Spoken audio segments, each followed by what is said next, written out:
நீங்கள் பார்த்ததுலேயே இந்த 25 தான் கொஞ்சம் டிஃப்ரெண்ட்டான ஒன்று. இது என்னென்னா ஒரு நியூரல் இன்ஜினை இம்போர்ட் பண்ணுறது. ஓகேவா? இது வரைக்கும் இந்த மாதிரி ஒன்று நான் உங்களுக்கு சொல்லி கொடுத்ததே இல்லை. இதுதான் ஃபஸ்ட் டைம் சொல்லித்தரேன். இதுதான் லாஸ்ட் டைம் சொல்லித்தரேன். இதுக்கப்புறம் இந்த மாதிரி ஒன்றும் சொல்லியும் கொடுக்க மாட்டேன். ஓகே, இதில் பேசிக்காக என்ன பண்ணலான்னா, நீங்கள் ஒரு ஃப்ரேம் ஒர்க் செஞ்சு லான்ச் பண்ணி அதை மற்றவங்களை யூஸ் பண்ண வைக்கலாம். Sounds great, right? அதுதான் நம்ம பண்ணியிருக்கோம். இதில் வந்து இந்த நியூரல் இன்ஜின் வந்து எப்படி நீங்கள் உங்கள் சிஸ்டம்குள்ளே கொண்டு வரது அப்படின்னு பார்த்தீங்கன்னா, ஃபர்ஸ்ட் வந்து உங்களோட ப்ராஜெக்டோட ரூட்டுக்கு போயிடணும். இந்த ஃபோல்டர் இல்லை, அதுக்கும் மேலே இருக்க ரூட், இந்த ஆப் ஸ்டோர் ஐக்கான் மாதிரி இருக்குல்ல, இதுக்கு போய்க்கணும். இதுக்கு போனோன்னே இப்படி வரும்.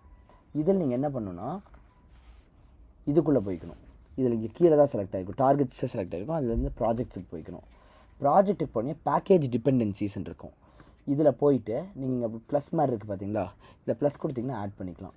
இதில் போனீங்கன்னா நம்ம நியூரல் இன்ஜின்ங்கிறது வந்திருக்கும். நீங்கள் ஆப் ஸ்டோரில் போய் சர்ச் பண்ணுற மாதிரி.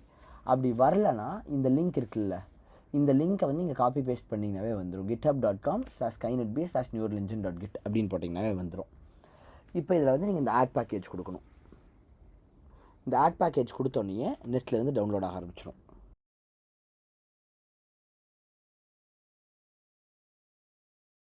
இப்போ ஆட் பேக்கேஜ் கொடுப்போமா, கொடுத்துட்டோன்னா இங்கே ஆட் ஆயிரும். இதுதான் ஸ்கைநெட்டோட நியூரல் இன்ஜின். இது வந்து பலாயிரம் லைன் கோடு. ஆனால் உங்களால் வந்து இதில் படிக்கவே முடியாது. அதுக்கு தான் ரொம்ப கஷ்டப்பட்டான். அந்த மௌனிஷ் 150 தடவை ஃபெயில் ஆனான்ல, அது வந்து இந்த ஒரு பொட்டி மாதிரி இருக்குது பார்த்தீங்கன்னா, இதை க்ரியேட் பண்ணுறதுக்கு தான். இது என்னென்னா, யூஸ்வலாக நீங்கள் இங்கே போய் இப்படி கிளிக் பண்ணிங்கன்னா ப்ரோக்ராம் வந்துடும். இதுக்குள்ளே இருக்கிற ப்ரோக்ராம் ஆனால் வராது. ஏன்னா இது எல்லாமே பைனரியாக மாறி இருக்கும், 0s and 1s மாறி இருக்கும். அது பார்த்தாலும் நமக்கு புரியாத மாதிரி மாறி இருக்கும். அப்படி மாற்றி அதை உள்ளே கொண்டாடுறது ரொம்ப கஷ்டப்பட வேண்டியதாகி போச்சு. ஓகே, ஸோ எனிவே இவ்வளோ தான். இதுக்கப்புறம் இதில் இருக்கிற ஃபீச்சர்ஸ் நீங்கள் யூஸ் பண்ணலாம். இதுக்குள்ளே ஏகப்பட்ட ஃபீச்சர்ஸ் இருக்கும். அதை யூஸ் பண்ணிக்க நீங்கள் இன்னும் ஒன்று பண்ணணும். இங்கே போய்ட்டு இம்போர்ட் பண்ணிக்கணும். நீங்கள் நம்ம நியூரல் இன்ஜினை இம்போர்ட் பண்ணணும். இப்போ இம்போர்ட் SwiftUI இருக்குல்ல, எப்படி SwiftUI நீங்கள் இம்போர்ட் பண்ணலாமா, அப்படி நீங்கள் வந்து ஸ்கைநெட்டோட நியூரல் இன்ஜினையும் இம்போர்ட் பண்ணலாம். இம்போர்ட் நியூரல் இன்ஜின் வருது பார்த்தீங்களா, இதை கொடுத்துட்டிங்கன்னா நீங்கள் வந்து ஸ்கைநெட்டோட எல்லா ஃபங்க்ஷன்ஸையும் செஞ்சுக்கலாம். ஃபார் எக்ஸாம்பிள் இதில் போய்ட்டு SQL அப்படின்னு அடிச்சிங்கன்னா SQL ட்ராக்கர்னு வருது பார்த்தீங்களா, இங்கே SQLனு வருது பார்த்தீங்களா. இதில் மேக்ஸிமம் செஞ்சது சபினாஷ். இது எல்லாமே அவன் தான் செஞ்சான். இந்த SQL debug, delete, free insert இதெல்லாம் சபினாஷ் செஞ்சது அவங்க லேப்டாப்பில். அது இப்போ இங்கே வருது. உலகம் பூரா எல்லா கம்ப்யூட்டர்ஸ்லையும் இது வரும். நல்லா இருக்குல்ல? அதே மாதிரி வேறு இன்ட்ரெஸ்டிங்காக இருக்கிறது இமேஜ் அப்லோடர். அது ஷாலினி செஞ்சது. என்ன ஷாலினி கொடுக்கணும் இமேஜ் அப்லோடருக்கு?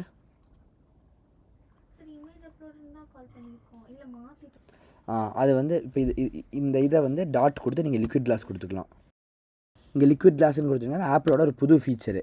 இதை சுற்றி ஒரு கண்ணாடி வந்த மாதிரி ஆயிடும்.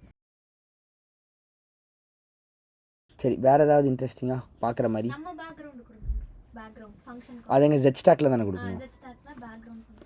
இப்போ நீங்கள் வந்து ஜெட்ஸ்டாக்னால் வந்து அது வந்து 3Dயில் பின்னாடி வரும், தெரியும்ல? இதை கொடுத்துட்டு இது மொத்தத்தையும் கொண்டு ஒரு ஜெட்ஸ்டாக்குள்ளே போட்டுட்டு இந்த ஜெட்ஸ்டாக்கு டாட் வச்சுட்டு, சார் டாட் வைக்க தேவையில்ல, அப்படியே பேக்ரவுண்டு கால் பண்ணணுமா? இந்த பேக்ரவுண்டு கால் பண்ணிட்டீங்கன்னு வச்சுக்கோங்களேன். பாருங்கள் எப்படி மாறிடுச்சுன்ட்டு. நல்லா இருக்கா? இது அனிமேட் ஆகிட்டு இருக்கும். இந்த வயலட் பாருங்கள், இது மூவ் ஆகிட்டு இருக்கும், தெரியுதா? மெதுவாக மூவ் ஆகும் பாருங்கள். இந்த வயலட்டை அப்படியே கீழே போய் இப்படி சுற்றி வந்துட்டுருக்கும். ரொம்ப ஸ்லோவாக மூவ் ஆகும், ஆனால் மூவ் ஆகிட்டுருக்கும். இந்த மாதிரி உங்களுக்கு நிறையா ஃபீச்சர்ஸ் இருக்கும். ஓகேவா? இந்த மாதிரி ஒரு 1000 ஃபீச்சர்ஸ் ப்ளஸ் இருக்குது. கிட்டத்தட்ட 3-4 months டெவலப் பண்ணுது. ஸோ ஏகப்பட்ட ஃபீச்சர்ஸ் இருக்குது. தெரியுதா? வயலட் இங்கே வந்துருச்சு பார்த்தீங்களா இப்போது? ஓகே, ஸோ இந்த மாதிரி நீங்கள் எல்லாமே யூஸ் பண்ணிக்கலாம். அதுக்கு தான் இதை ஆட் பண்ணுறதை தாண்டி வேறு ஒன்றுமே இல்லை. இதில் இந்த ஃபீச்சர்ஸ் எல்லாம் பேசிக்காக இதுக்குள்ளே தான் இருக்குது. இந்த நியூரல் இன்ஜின்குள்ளே தான் இது எல்லாமே இருக்குது. இந்த நியூரல் இன்ஜின் இதுக்குள்ளே தான் இருக்குது. ஸோ நீங்கள் இது பேக்கேஜ் டிபெண்டன்சியில் ஆட் பண்ணிட்டு தான் இங்கே வந்து பண்ண முடியும். அதுதான் தெரிஞ்சுக்க வேண்டியது.